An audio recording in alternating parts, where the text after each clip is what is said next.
On the side, so I'm gonna go check it out. Welcome. Uh-oh.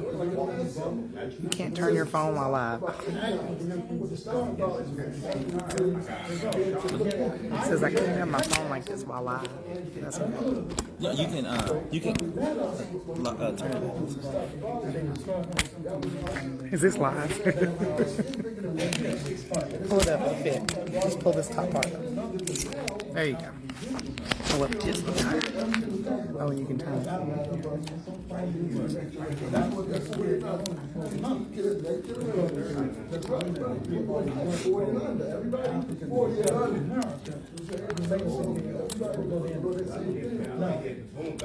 There you go. I got you.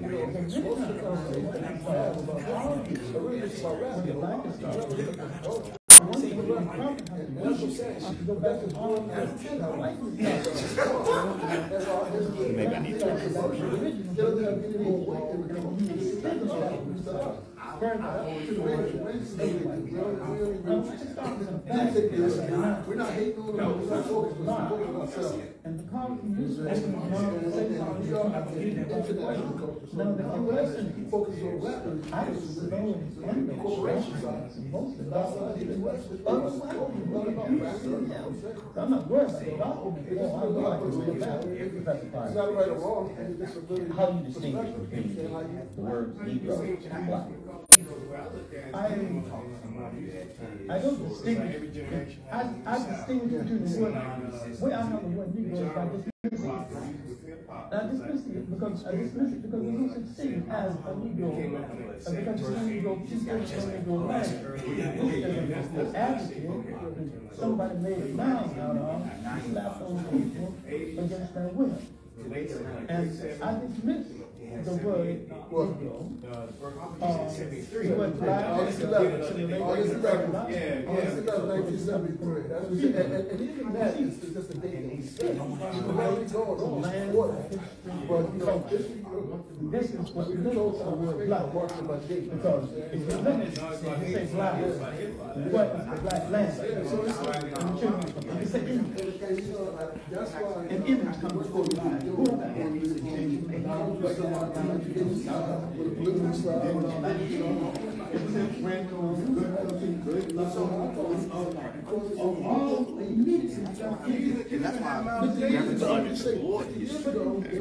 What do you say?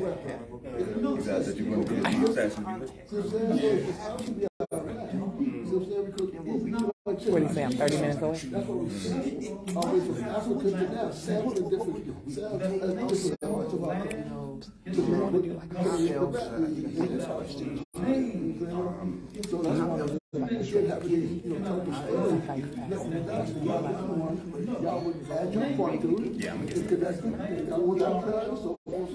That's our vision. The legacy. That's what we hope. Now, of course, as I said, we're going to teach them. Y'all know what y'all doing, but if we don't teach then I believe we can't be mad, we can't criticize, we can't complain, we can't do anything. It's gonna be, bouncing around, as my old professor used to say, just not they ended up having this drive, having this, this real fortitude for Black folks, but at the same time, I got to let it go. Because I remember Quinn Monto, man, he, sometimes in conversation, he was like, why you want to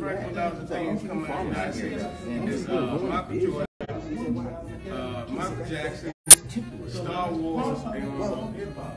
See the knowledge, get some education going. Let's go out here and represent.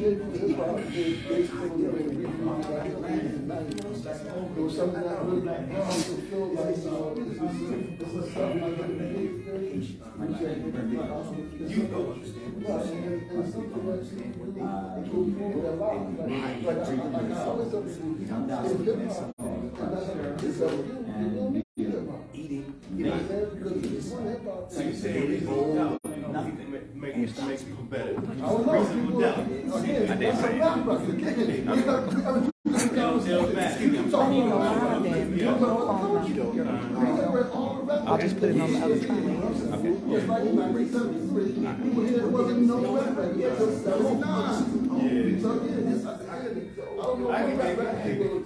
You want to start another or stop the video? You want to stop the video?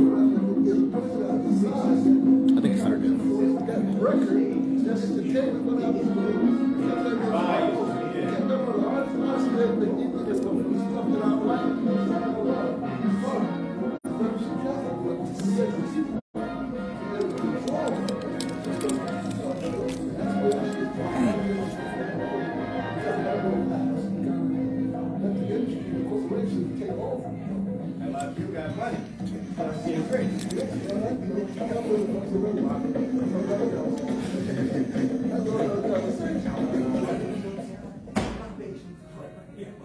Good evening. This week and next, we will present a black paper on white racism. Frequently, the definition and effects of racism are greatly misunderstood. Certainly, the impact on blacks can only be described by us. An operational definition of individual racism is subordination of a person or group because of race. But we will focus on the institutional practice of racism, when a group is subordinated by factors indirectly related to race. An example would be a union with all white members. You can only get in the union if a member sponsors you, and automatically whites select one another. So this pattern of selection automatically blacks out. The union is white in the first place. Oh, damn. Membership is a leftover pattern of selection. I'm so sorry. Therefore, racist behavior is both intentional and unintentional. Our institutions mostly involve unsuspecting individuals who are part of a racist pattern. All definitions of black people's standards and values have been defined by whites in a society basically European. As simple as it may seem, we have never made any definition of our condition, beauty standards, social etiquette. Even our names have been given us by white culture. To make an authoritative statement of our concept of Christianity, history, education, values and culture, war, colonialism and imperialism, and psychological development, and how these institutions operate in a white racist society, 6 black scholars and philosophers have been invited to present positions and analyses of these topics. With me tonight are John Henry Clark, an associate professor of African and Afro-American history at Hunter College in New York. Mr. Clark is also the author of 11 books, including Harlem, USA. Preston Wilcox, head of the Education Workshop of the Congress of African People, is president of Afram Associates, a black educational consulting firm, and is an outstanding author. Reverend Albert Clay, pastor of the Shrine of the Black Madonna in Detroit, Michigan, and an advocate of black Christian nationalism, is author of the soon-to-be-published book, Black Christian Nationalism, New Directions for the Black Church. Brother Clark? I'd like to begin by establishing some kind of a frame of reference. Exactly what are we talking about?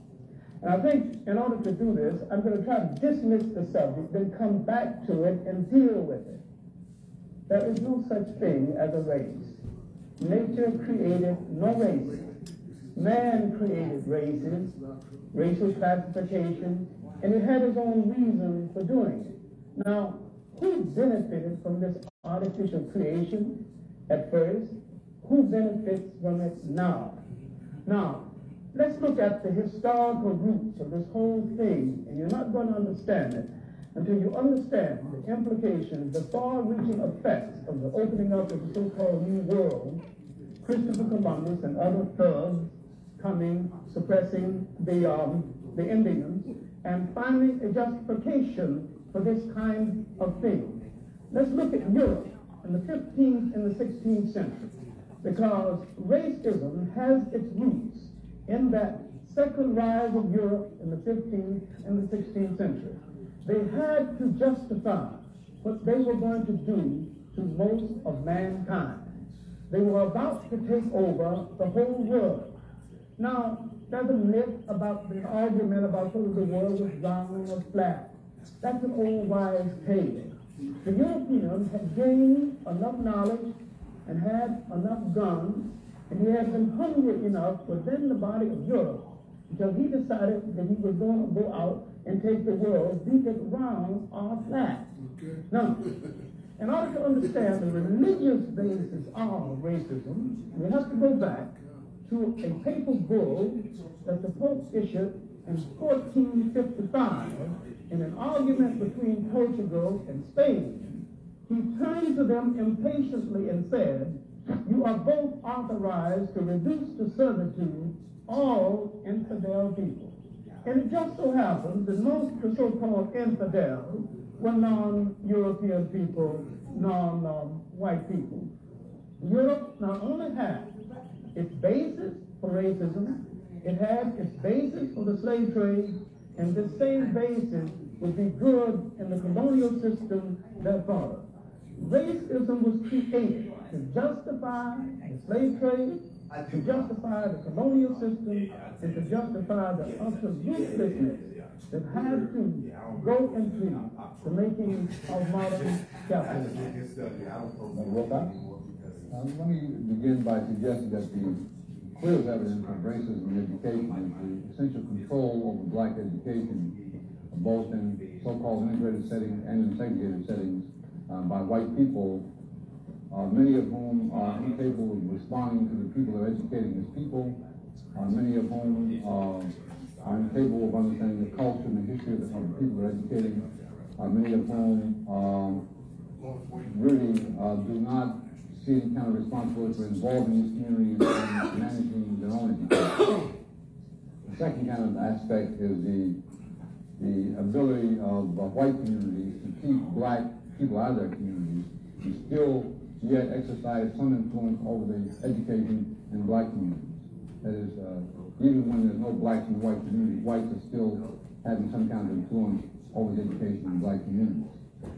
Third example is the way in which our schools are organized. Despite the fact that we know we live in a racist society, the schools continue to be organized as though racism does not exist. There's been no real shift of power within the schools. There's been no effective change in the content. There's been no forthright recognition of the politics involved in education. For instance, in New York City, about 55% of the students are black and Puerto Rican, yet we have one black and one Puerto Rican member. All right, y'all, I'm going to start off with a small little discussion since everybody's here. First, I want to thank everybody for coming out, for supporting everything. Usually we always start off by asking the oldest person in the room if we can get started. I keep looking in your direction, but I don't want to call you out on nothing. I'll take it. Yeah. So we got the permission to start. Yes. All right, cool. And so, like I said, one of the reasons why I brought this together was because I felt like there's a big thing missing in our community, and that is community. And like with all this new technology, we got things like Amazon, right? So you can just order books at the click of the mouse and have it delivered to your house, right? But what's one thing that is lost when that happens? Just connection, right? I do a Buy Local, Buy Black campaign, and one of my initiatives is I promote black bookstores, right? And I say that is because, like, with small local business owners, what you have is that connection that you miss when you go to like big corporations, you know what I mean?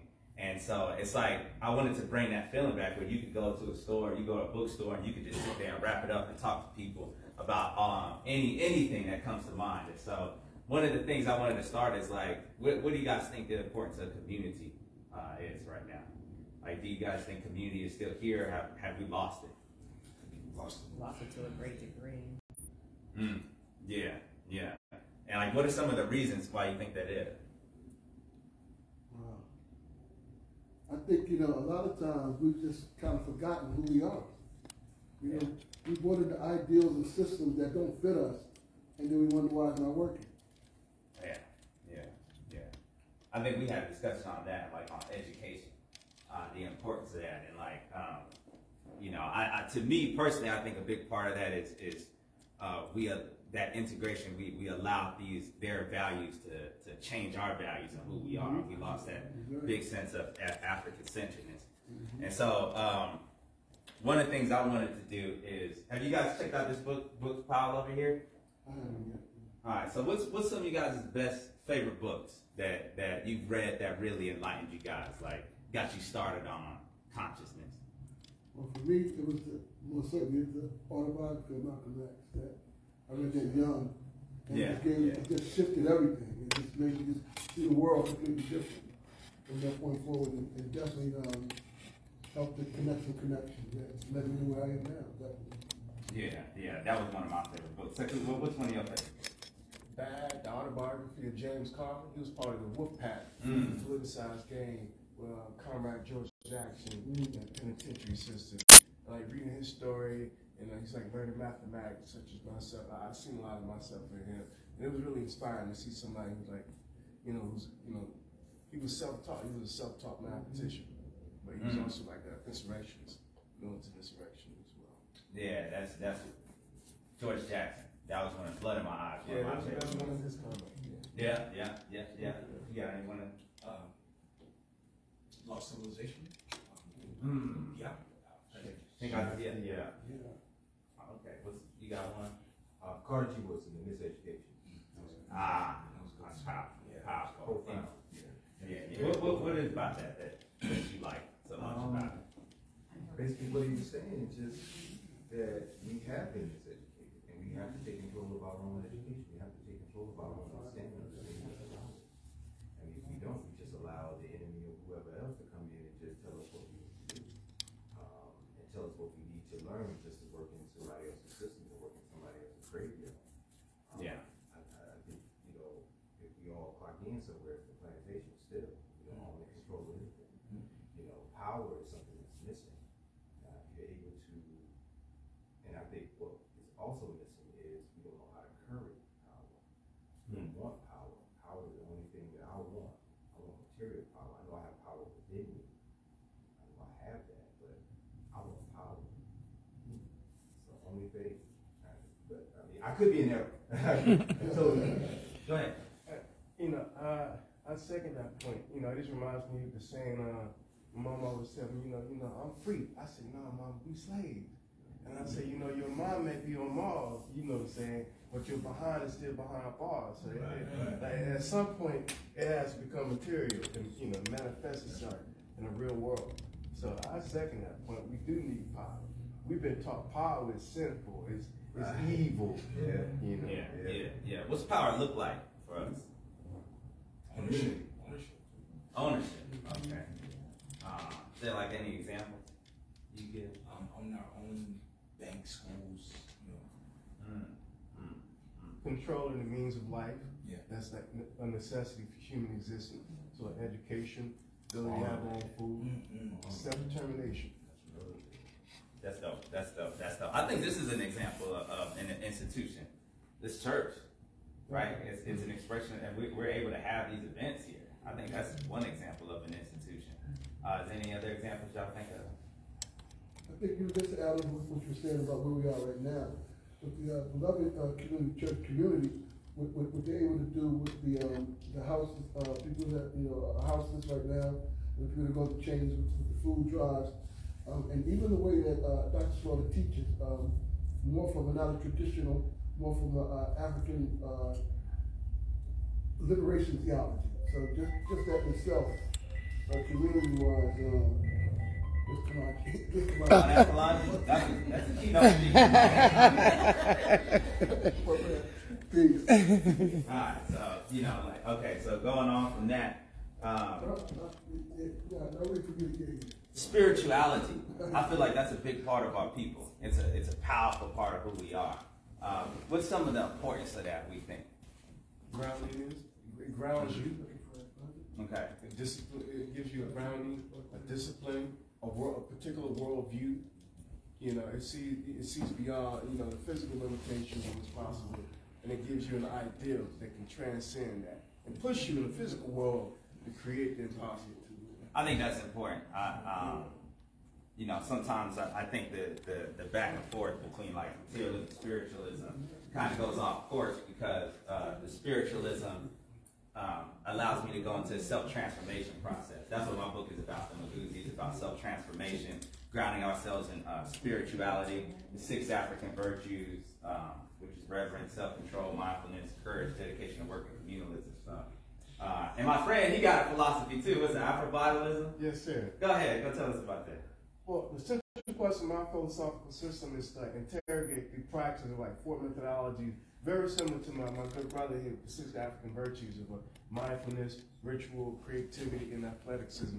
So things that ground you in your body. This is my own personal experience with like, like depression, things of that nature, exercising, boxing, all that, reading, and like mindfulness practice. It helps me a lot. And it's a good coping mechanism. And I feel like alongside the 6 African virtues that can ground you in like something bigger than whatever circumstances we may be in. So right on. Brothers doing the right thing. Has anybody else got like they willing to share how their spiritual practice helps them in their resistance or keep things going? Go ahead. About a year ago, I started doing Reiki energy work. And it's transformed my life. Energy. Oh wow! Because we're just energy. Literally, I speak energy before English. I understand it more than I do words. Yeah. Wow.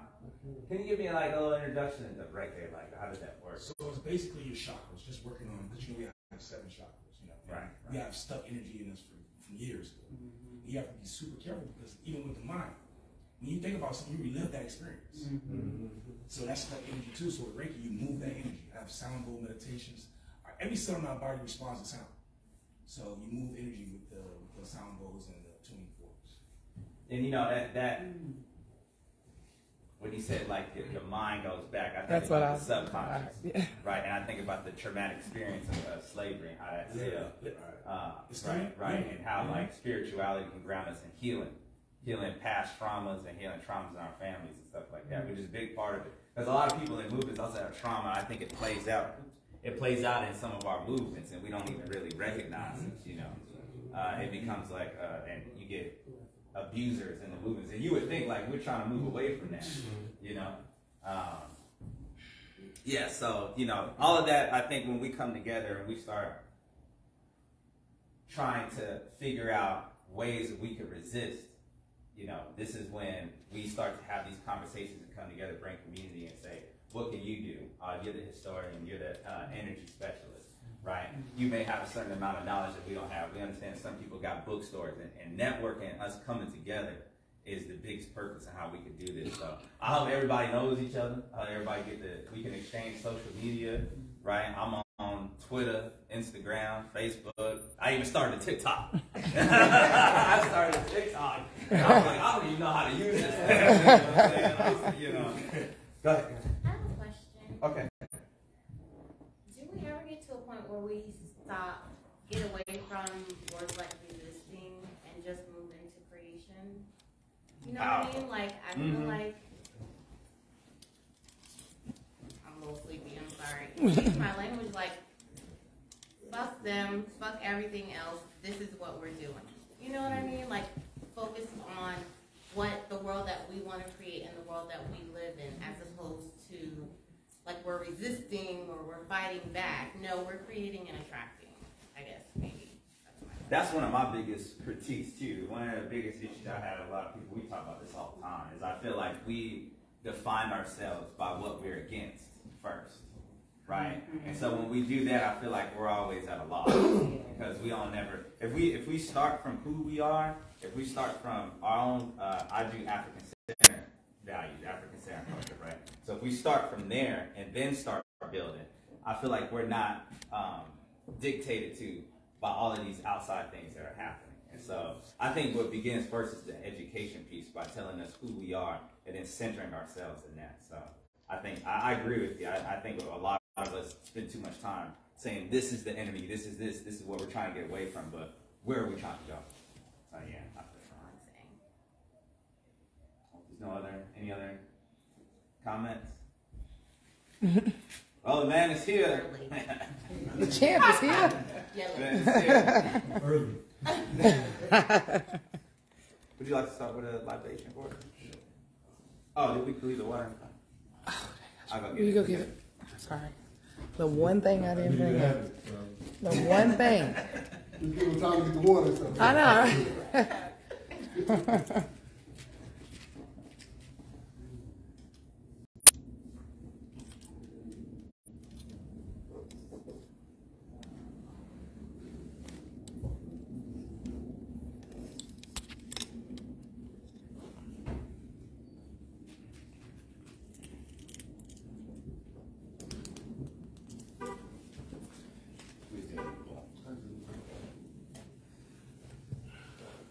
Peace and much love, everybody. Again, thank you all for being here. You could have been anywhere else on this wonderful planet Earth, but you chose to be right here, right now. So you're here for your divine appointment. So give yourselves a round of applause for this.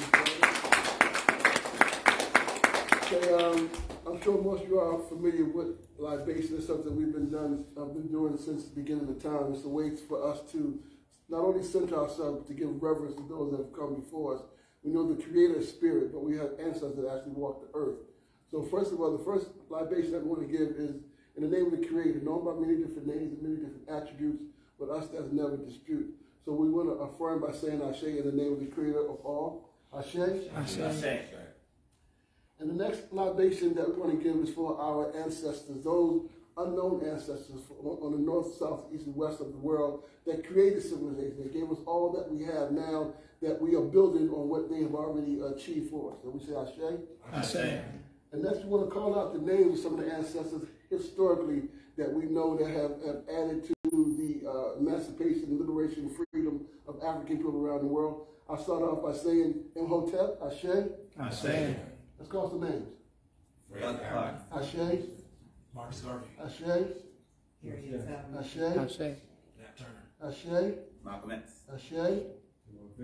Ashe. Ashe. Ashe. And this next libation, we want you to call forth those family members that you have, those that you know that are on the other side that love and care about you. They're here right now and want to see the absolute best for you and clear those ways open for you. You want to call those names out. And I'll start by saying Susan Brown, my great-great-grandmother. Ashe. Ashe. Let's call some names. Blanche White. Ashe. Ashe. Ashe. Ashe. Ashe. Ashe. Dutch Dilligard. Ashe. Arlene Tavares. Ashe. Dennis Bell. Ashe. John Roberts. Ashe. Beatrice Bell. Ashe. Sarah McLaughlin. Ashe. And the name that we're going to call out now, this is for those of us that are here right now that are doing the work all around the world, those that we may know, those that we may not know, that are continuing the work of the ancestors, continuing the plight for Africans to have freedom, justice, and equality. We say Ashe. Ashe. And this last libation that we give is for those that are yet unborn, those that will be the children of the children that we have right now, knowing that one day they will stand here and they will call our names out from the works that we're doing. And we say Ashe. Ashe. Ashe. Ashe. Ashe. Ashe.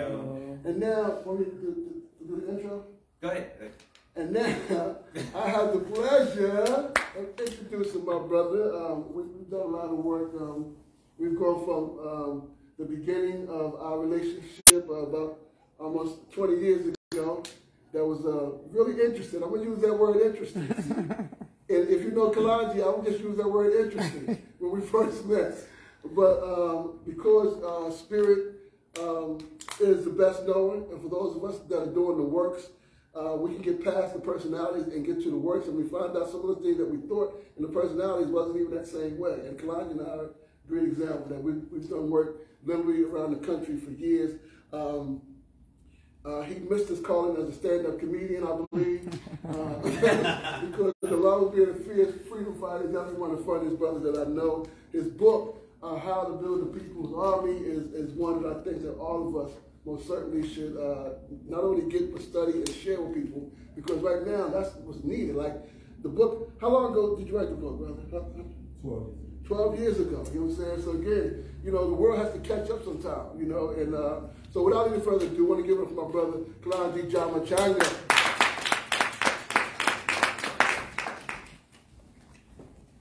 Thank you. Sir used to bully me, that's what he's trying to say. First off, definitely, you know, all praise is due to creative ancestors for guiding us on this path. definitely gratitude to the comrades and inviting me out to address family. You know what I'm saying? I know most of you in the building. Or I know of you. You know what I'm saying? And I'm grateful to be in your presence. And I say that sincerely because I think one of the things that we do is we take things for granted, and we think that we're supposed to be somewhere. You know what I mean? You don't have to listen to me. You know, so I appreciate you taking the time out of your life, not your day, because this time you can't get back. You know, so I appreciate that. That is a blessing. Kara's one, service on me. One of the things he said that stood out to me was he said, you know, I think I'm gonna grab my microphone and waste my nation's time. It is a criminal act to waste our nation's time. And when I'm talking about nation, I'm talking about African people. I'm talking about us, right? I think that right now, and I'm gonna have a short talk because we're gonna have a back and forth discussion, but I just kind of wanted to address certain things real quick. I think that we're at a stage right now where you have thieves of time. You have people who come in the name of revolution. They come in the name of being African and culture and all that type of stuff, when in fact, all they really want to do is get some YouTube likes. Right? They want to be popular, they want to be known, they want to be seen, and to a great extent, they want you to kiss their back pockets and line their back pockets up, right?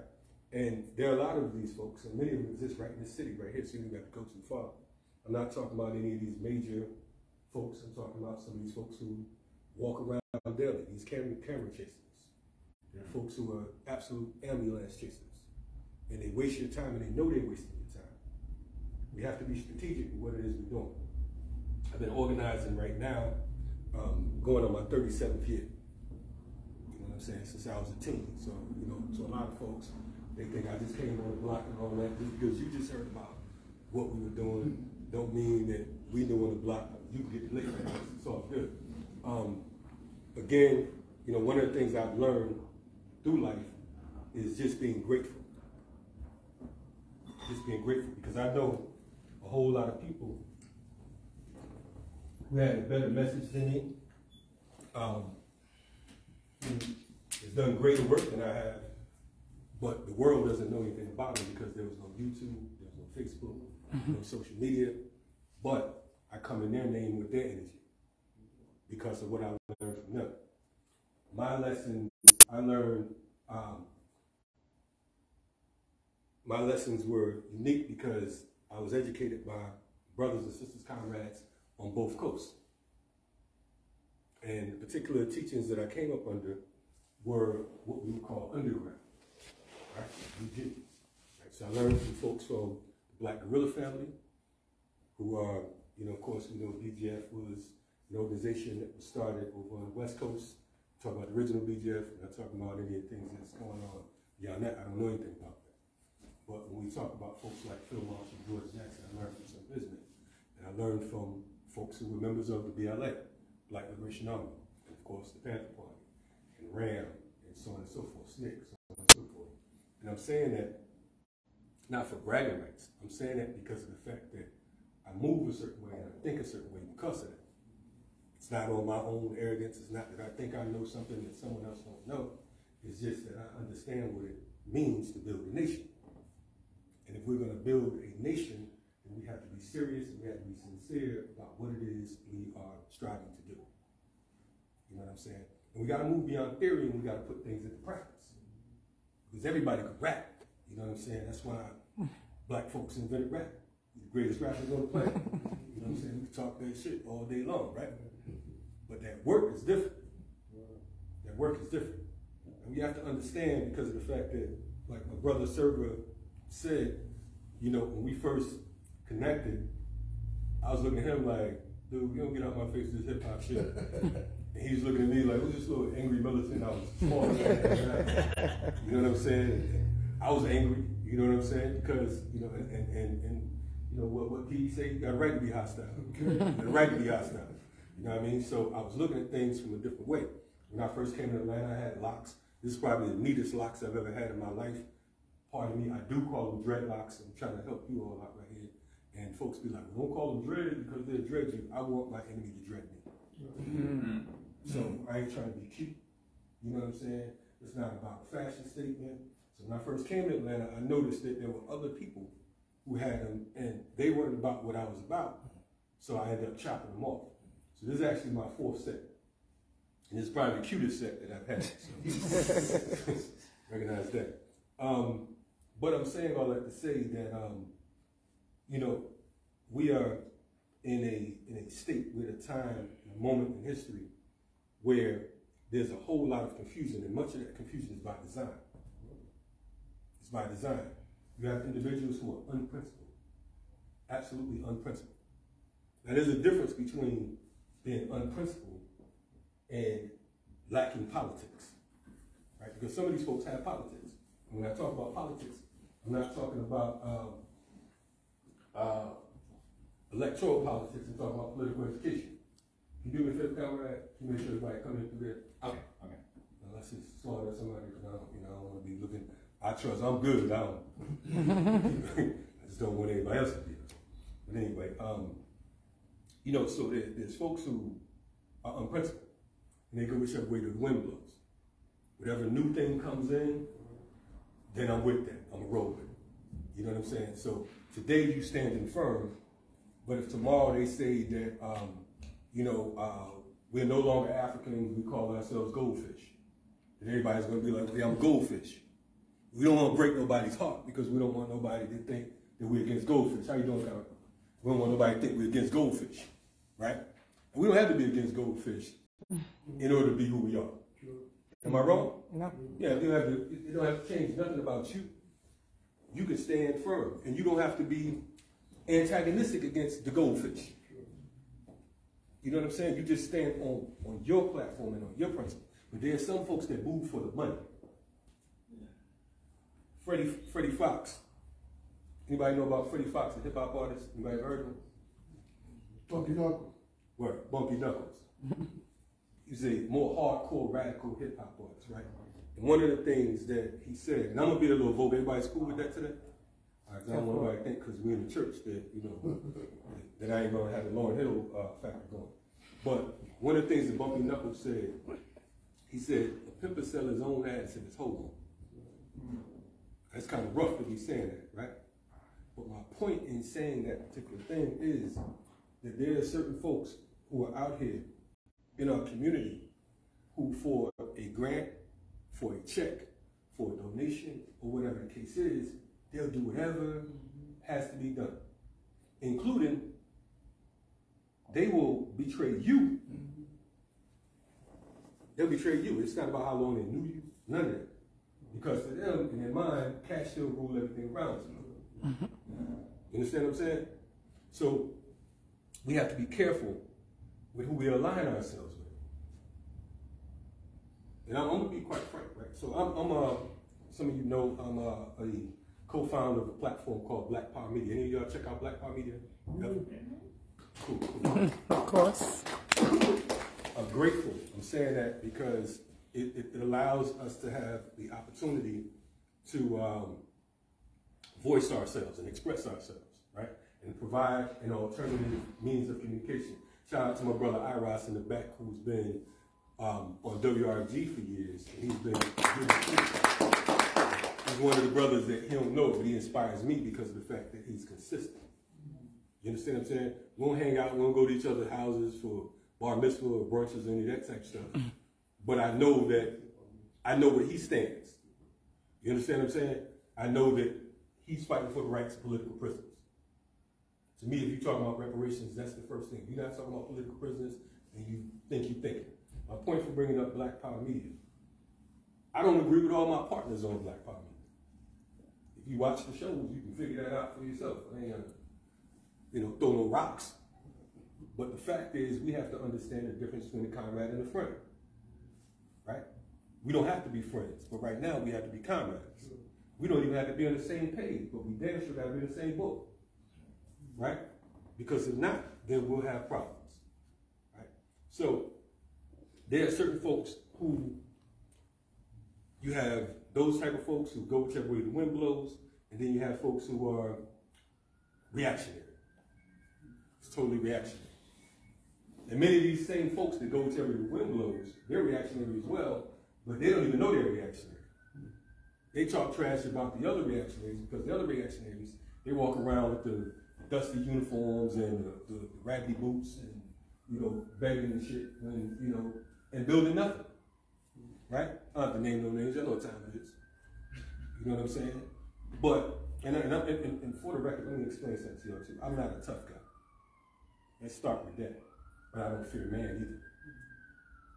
Because I know that we all come and go the same way. You know what I'm saying? So I am 52 years old, and I didn't make it this far talking shit without some bumpy numbers. You know what I'm saying? So, you know, every now and then we have to educate folks. But I'm saying you have other folks who are absolute reactionaries. And what's happening right now, you hear that siren in the background, that's what? A reaction. No, what is that? Oh, police officer. Sounds like an ambulance, right? Yeah. So you have folks who are ambulance chasers. As soon as the new topic comes along, they're on it. Blah, blah, blah. And what happened to brother such and such that was killed last week? What happened to the brothers and sisters that was homeless over here? What happened? Oh, it's a new thing. Today we on this, the next day we on that. And they have you chasing situations that you know you cannot win against. You know what I'm saying? Now, if a brother's murdered in the streets right here by the police, if he's gunned down and we can get behind that situation, we can get his family, we can organize, we can strategize, and we can come up with some solutions, we could possibly get a cop fired, right? Now, if they're talking about they building a $90 million paramilitary facility, and it's backed by multinational corporations, and they even killing folks that don't look like you, and they locking up folks that don't look like you need to choose your battles. You need to choose your battles. I ain't never ran from a fight. I'm just telling you to choose your battles.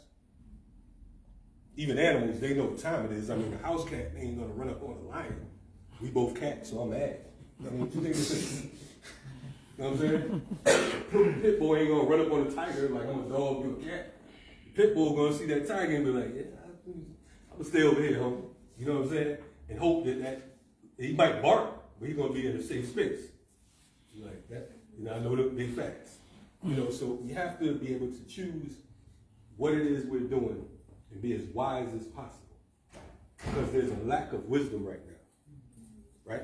There's a lack of political education.